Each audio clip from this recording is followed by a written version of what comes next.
Hi everyone, it's Nicole. Welcome back to my channel and another paper crafting video tutorial.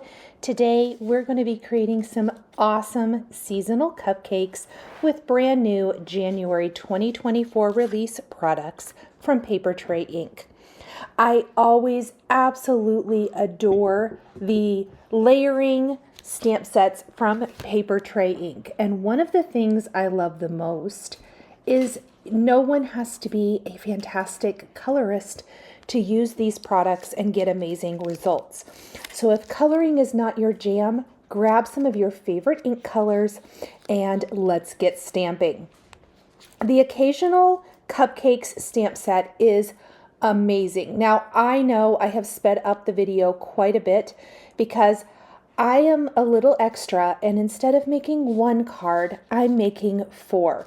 Because I am making so many at one time, I did want to kind of speed this up to make the video a little bit shorter for you all. What I love about this set is they're seasonal, yes. So you might be thinking, we have just had Christmas, I'm not in the mood for Christmas, or, you know, fall or Halloween seems so far off. But I am going to tell you guys, everything from Christmas, winter, Valentine's, Easter, and Halloween are included in this stamp set. And what I think is so awesome is a lot of times I'm making birthday cards, but I love to be able to incorporate some sort of seasonal element. This is your stamp set. Or maybe you want to create Christmas cards or Christmas tags and you want to do that now. Grab this stamp set and make some adorable little snowman cupcakes, or maybe you want to just make, you know, red and white cupcakes, red and pink, whatever your jam is. This is going to be the set for you. I am starting by stamping the base of my cupcake. And as always with Papertrey Ink, you're going to get tons of layering options, I guess I should say, and other options. So if you want to stamp different types of frosting, you can. If you want to make it just the most basic cupcake, you can do that. Maybe you want to do a cupcake for a baby's first birthday, or you want to make cupcakes to fill your card front for any kind of occasion with candles or without. You can do that. So really think outside of the box with this one, because I think you will be pleasantly surprised at how you can incorporate these elements with other things. You could make it work for all kinds of occasions and seasons. Maybe you don't want to create seasonal type cupcakes like I did in this video, and instead want to take the candles and frosting elements and make cupcakes for everyday type of birthdays. You can do that. Now, the one thing that I didn't think of until I was completely done with this project that I think would be really fun is to do maybe some patriotic cupcakes. I think red, white, and blue would be really cute. There is a little star in here, and I think you could grab stars from other sets, or maybe even a little flag pick to stick in the cupcake. Really, the sky's the limit here, you guys. So think outside the box, think what other PTI sets that you have in your stash, and have fun. I want to mention that I am using Lawn Fawn inks, I think almost exclusively today, -1. So any of the ink colors that you're seeing here in the video, I will have linked down in the description below the video here on YouTube. I really love a dye ink when I am doing this kind of stamp layering. So think probably the inks I use the most. I've been on a Lawn Fawn kick lately. So I'm using Lawn Fawn here. Think Pink Fresh Studio, Hero Arts. Those are the ones I generally gravitate towards for this kind of stamping. I love my Simon Says Stamp Positively Saturated inks. I don't always love them for stamp layering quite as much as I love my traditional dye inks. That's just a personal preference. Play around and see what works for you. Now, one of my very favorite things, I just stamped it on screen, is the grass for like the Easter cupcake. I'm sure you could use it for other things too. But I love the grass for this. It reminds me of the green colored coconut that you put on cupcakes, which by the by, I absolutely would never eat as a child, ever.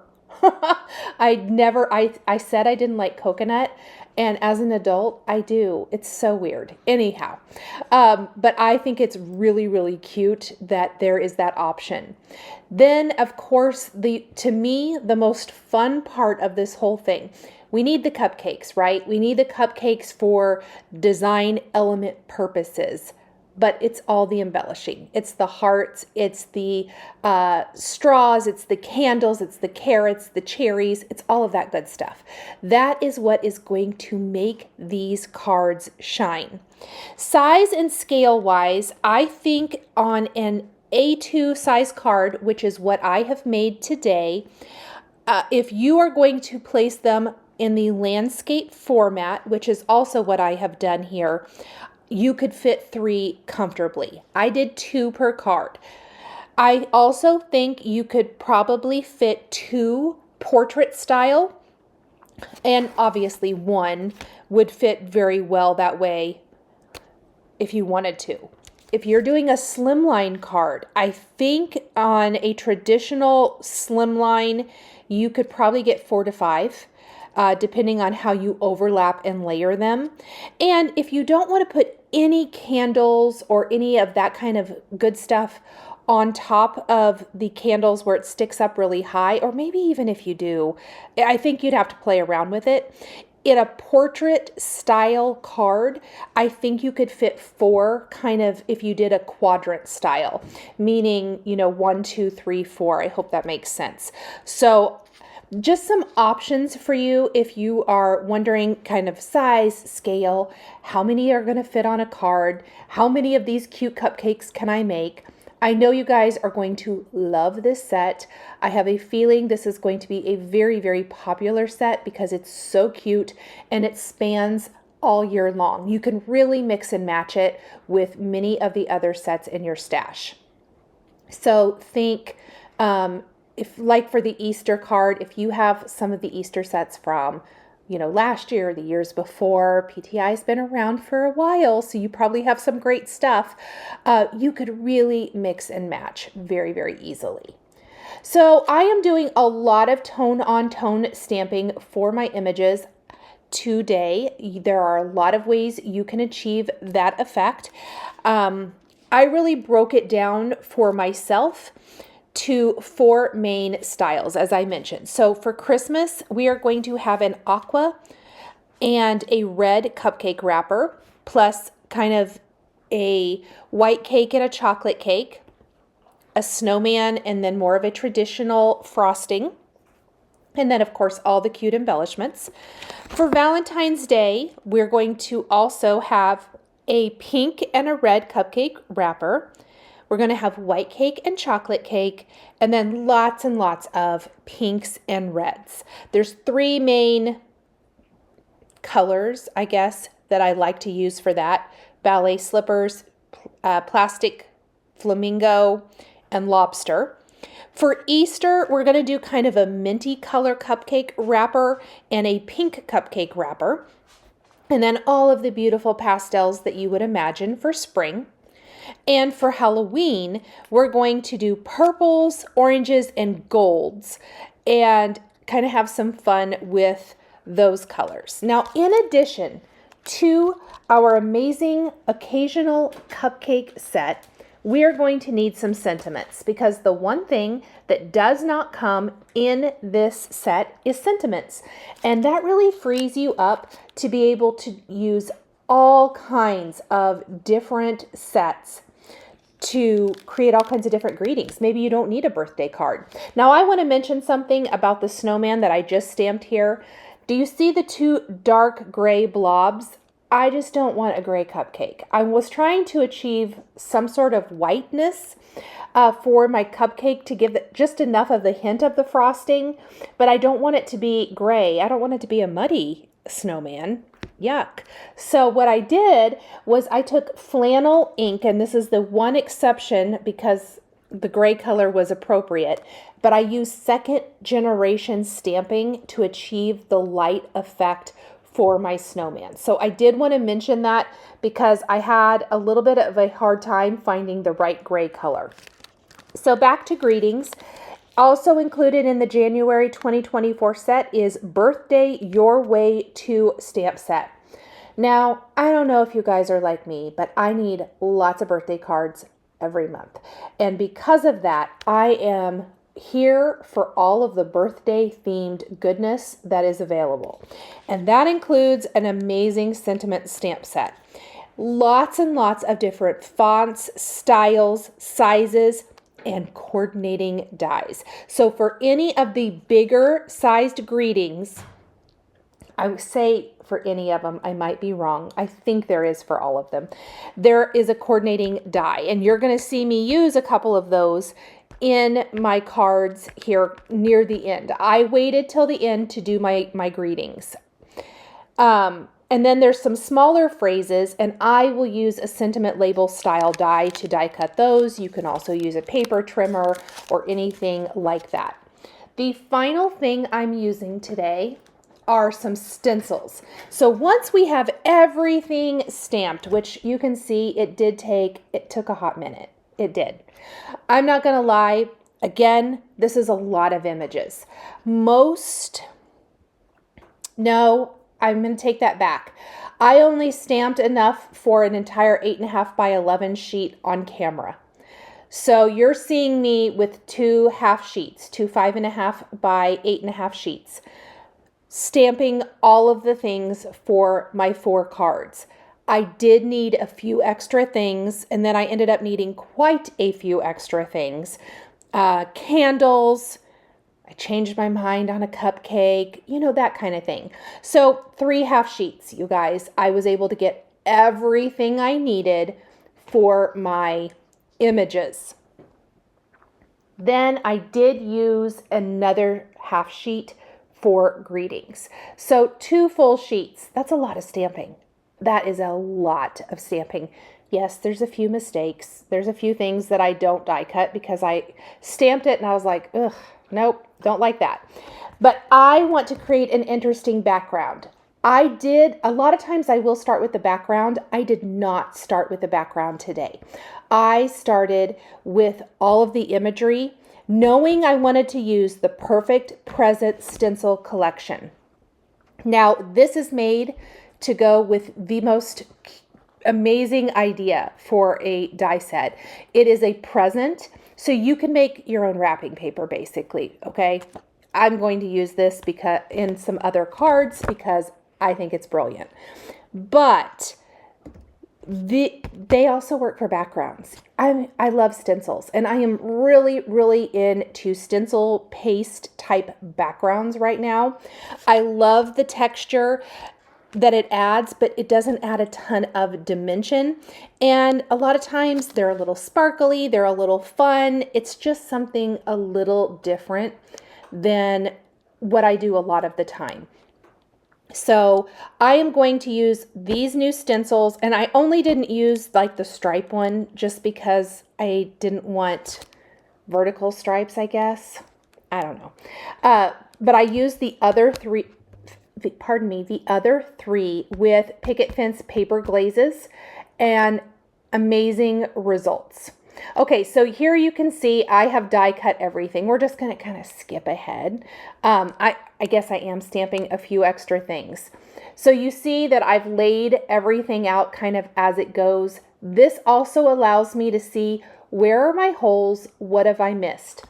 This is a great time to mention because I think with detailed stamp sets like this that come with so many images, often they're kind of small. 2 things. Number 1, don't be afraid to use an acrylic block with your small images. Often, I find with some of the smaller things, it's easier to use our good, trusty acrylic blocks as opposed to a stamp positioner like the Misty. The second thing, If you are overwhelmed when you open up a stamp set that has this many images and all of the layering components, break it down image by image. Don't think, oh my gosh, I need this, this, this, and this. I literally start with the cupcake wrapper. I stamp the base and then I stamp the detail. Then I move on to, let's say, frosting. Then I moved on to the carrot.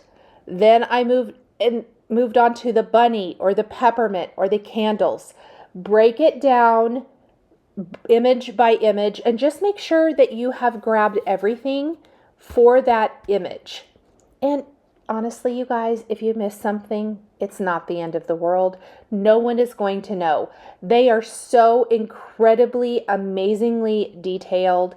And I just really feel like if you break it down just little step by little step, it takes that anxiety out of all of these pieces and what goes where. Now, even with all of these cupcakes that I have stamped, there are a few things I have missed. I didn't stamp some of the sprinkles on the cupcakes. What else did I miss? Little flowers, which are really cute, and I also think those would be cute for like maybe some spring or Mother's Day cupcakes. I mean, you could add them to your Easter as well. And that might be about it. Next, I have my stamp wheel from Altenew, and I am going to layer on my stencil, and then using a palette knife or a stencil pal, I am going to apply paste to or over that stencil. So this is kind of more of the plaid design. The two colors I'm using here are Cherry Blossom and Pink Magnolia. I love that they're both, you know, flower names. So that is super fun. And I did mix two colors. And I think you can definitely see it. This is the only background that I did end up mixing two colors. And I'm kind of addicted to it. I really, really love the results. So I'm kind of just making sure that I'm getting it all covered. And then I'm going to take a stencil pal and I'm going to scrape it and give a very nice, even application. This not only makes it look nice and neat, but it also makes it so that it dries pretty quickly. And you can see I scraped off a bunch of the paste. We'll peel it up. And there is our beautiful finished background.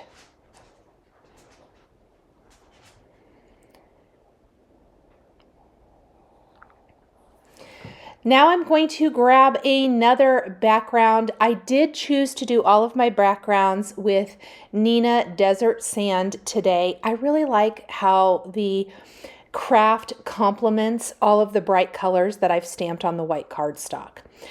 For the polka dot, we're going to use one of my favorite pastes, and this is Arctic Fox. Now, that Arctic Fox was kind of shall we say, dried out. I don't think I'd used it in a year, but luckily I have another one. I've also had this one a year and it was fine.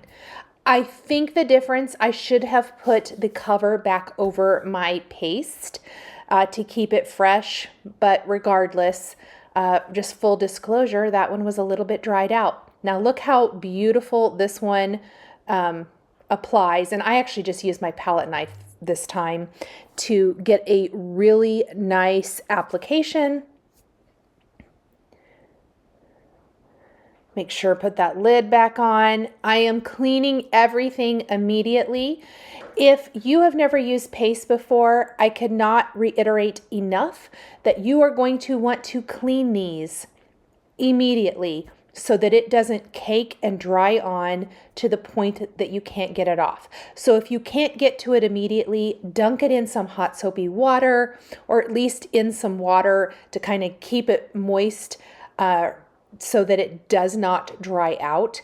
I thought I would use this orange. I changed my mind. I had orange and purple out. I'm really glad I went with purple, by the way. So we're going to use this purple glaze. Now this is the Yeah, I think this one actually does have sparkle. If it doesn't, it might not. Let me look at it a little bit closer. Actually, no. This is called Sea Urchin. It might have a little glitzy to it.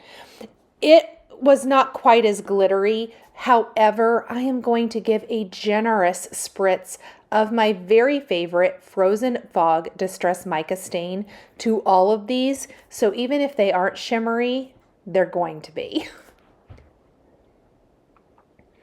Isn't that a fun background? And it will look amazing on that die cut present. Just saying. It's a great release, you guys. If you like to craft birthday or anything that needs presents, candles, cupcakes, balloons, this is a great release.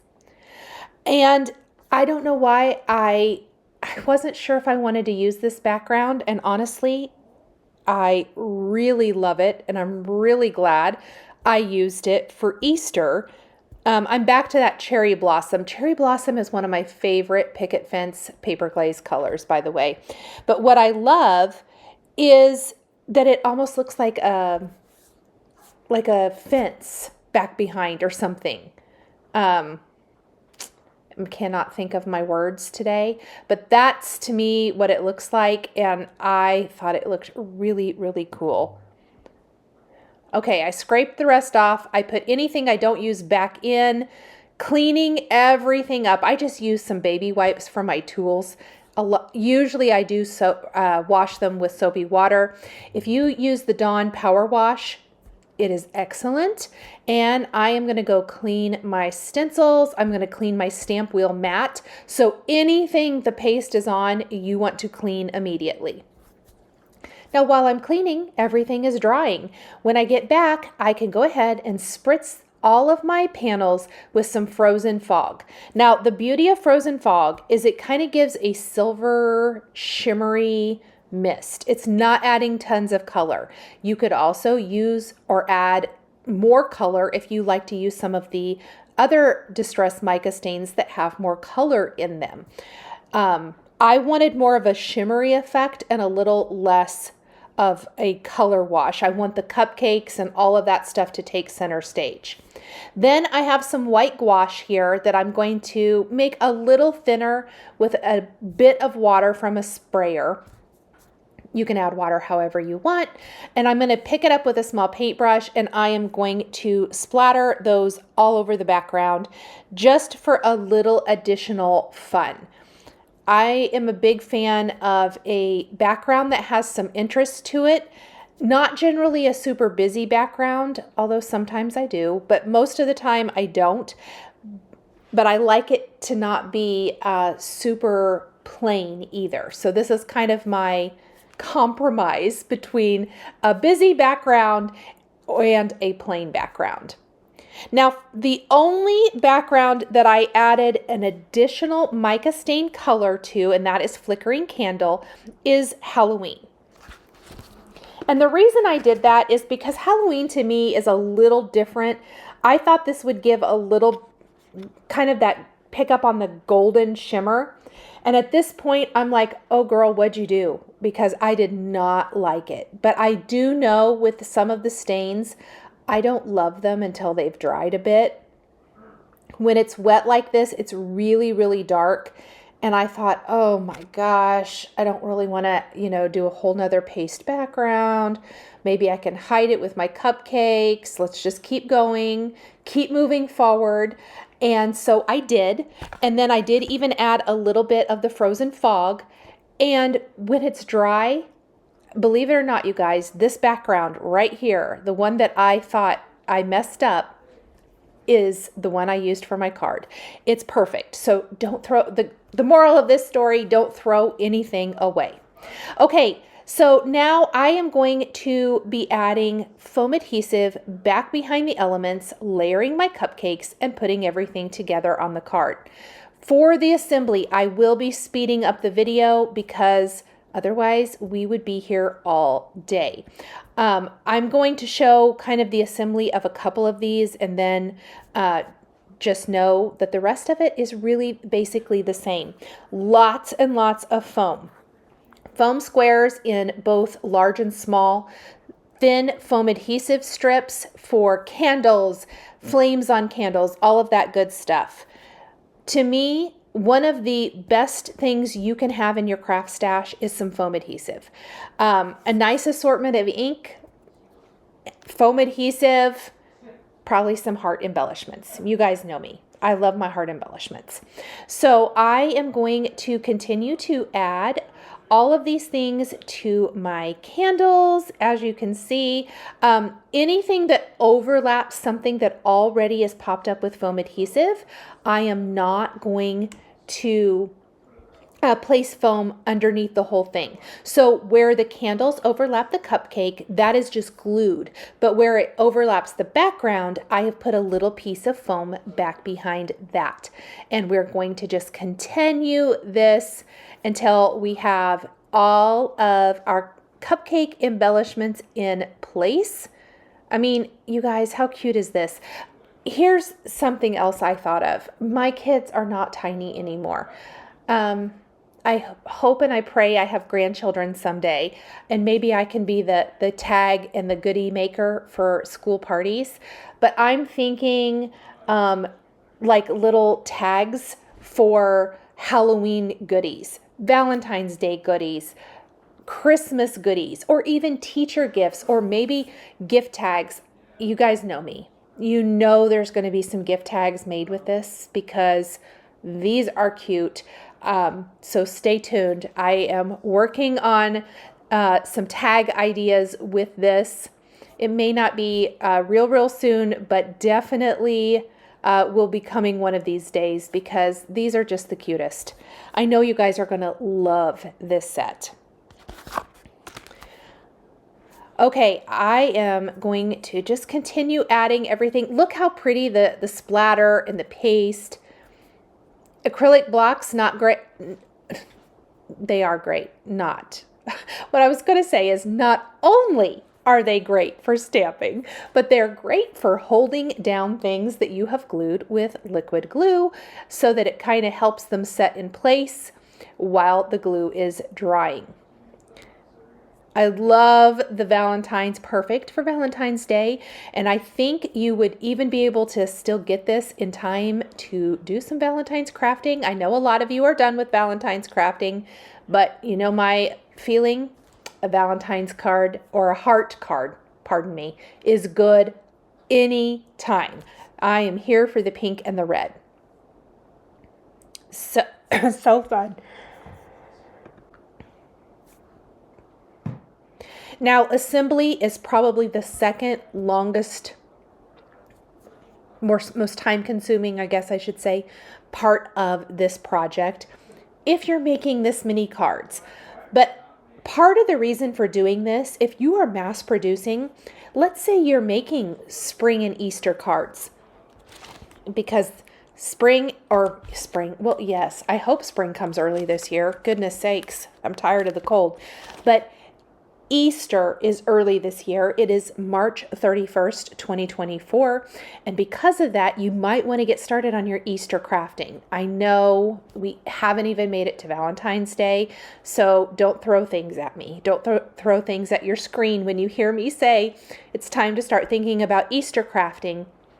But if you want to do some cute little, Easter cards, Easter tags, Easter goodie boxes, whatever it might be, how cute are these for your Easter gift giving? Okay, once we have all of our elements in place, you can see I did stamp my greetings off camera. And again, this stamp set is called Birthday Your Way 2. Highly recommend it. Highly recommend it. I stamped the die cut part of the greeting out of a colorful ink. I'm gluing that and layering it right over my cupcakes. And I did two different ones. I didn't use that many different large greetings. You totally could, depending on the style and how you're going to design your cards. And then I picked different smaller phrases to stamp and in another color and die cut with a sentiment label die from Simon Says Stamp. to place underneath, and that part is popped up with foam adhesive because it is not overlapping the cupcakes. So that makes it everything very nice and even. And everything, all of my greetings are stamped with a colorful ink that matches the card design. So you'll notice for Halloween we've got orange and purple. For Valentine's we have red and pink. For Easter, we have aqua and orange. I really liked that color combo. And for Christmas, we have red and green. And I did this very purposely so that everything would coordinate and complement each other really nicely. So at this point, our cards are basically done. We have our backgrounds, we have our embellishments, we have our sentiments. The final thing we need to do is add each of these panels to a white side fold card base, or a card base color of your choosing, and then add some simple embellishing. Now, a lot of times for me, that will be some clay embellishments, that'll be sequins, pearls, all of that good stuff. I did not feel like I needed to add those things to these cards because they have so much going on. However, I am going to take Sparkle Crystal Lacquer from Hero Arts and Glossy Accents from Ranger, and we are going to apply those products to some of the die cut areas to really make them shine. So the flames on the tips of all the candles is going to be the Sparkle Crystal Lacquer, and then like the eyes on the snowman and the jack-o'-lantern is going to be Glossy Accents. The nose on the snowman is going to be Glossy Accents. The star confetti on the cupcakes, Glossy Accents.